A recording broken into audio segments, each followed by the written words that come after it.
What's up, guys? I love a good fantasy novel and series, and today I'm going to recommend for you 5 fantasy books that I felt were above and beyond, that I felt were extraordinary, and that are in a variety of niches within the fantasy genre. We will waste no time getting this started with recommendation number 1, Stormfront by Jim Butcher, along with the Dresden Files series. Stormfront is the first novel in a series about a wizard named Harry Dresden. He's Chicago's only professional wizard, and author Jim Butcher manages to successfully merge the fantasy and crime fiction genres with this one. I love a merger of genres. I love the personality that is Harry Dresden. He's an imperfect person and wizard, and I've now read the first 4 books in this series. It starts out good with Stormfront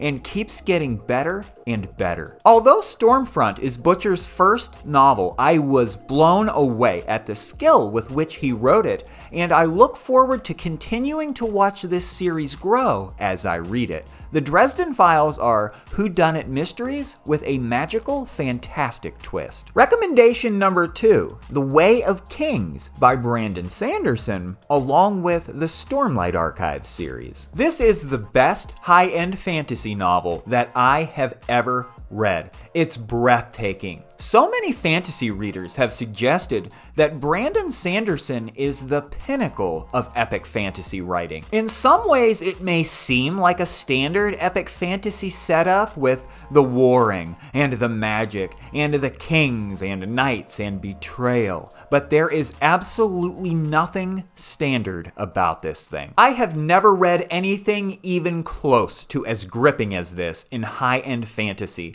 The vivid landscape is uncanny and the characters are viable and authentic. I couldn't possibly give this one a higher recommendation, and because of this one book, I've become a huge Brandon Sanderson fan. Number 3, The Gunslinger by Stephen King, along with the Dark Tower series. The Dark Tower is my favorite story of all time, and nothing has touched my heart quite so thoroughly. It all starts right here with The Gunslinger, a fairly short book that doesn't require a huge commitment. This is a lower-end fantasy. It has both a version of our world and a fantasy landscape known as Midworld within it. This is Stephen King's magnum opus, and many of his other novels play a part in it. I love the characters here and the journey. There's something you can do with a big series that you just can't quite do with a standalone or even a trilogy. There's so much to love here with King's deep imagination, and I think that people who love reading epic fantasy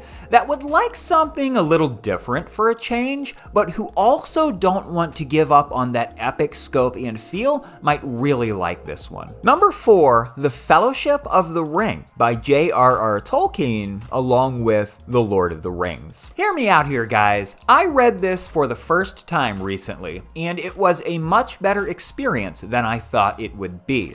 I thought it might be a little slow going, a little rusty, a little boring. Wrong. I was caught up in this from the very start. Trouble is happening right at the get-go with this, and J.R.R. Tolkien was a visionary like no one else. I like seeing the inspiration this caused. Almost every modern fantasy author has borrowed from this one in some way. I love this kind of stuff, picking up on homage being paid to The Lord of the Rings and other works. I think that The Fellowship of the Ring is brilliant, and for me, it was a ton of fun. Number 5, The Law of Nines by Terry Goodkind, along with the Sword of Truth series. Now this one was a different experience for me. I read this before I had ever heard of the Sword of Truth. I didn't even realize it was a part of a series when I read it, and I was totally satisfied with the book as a whole, as well as with the ending. It's quite thrilling. It's a fast-paced read about a struggling artist named Alex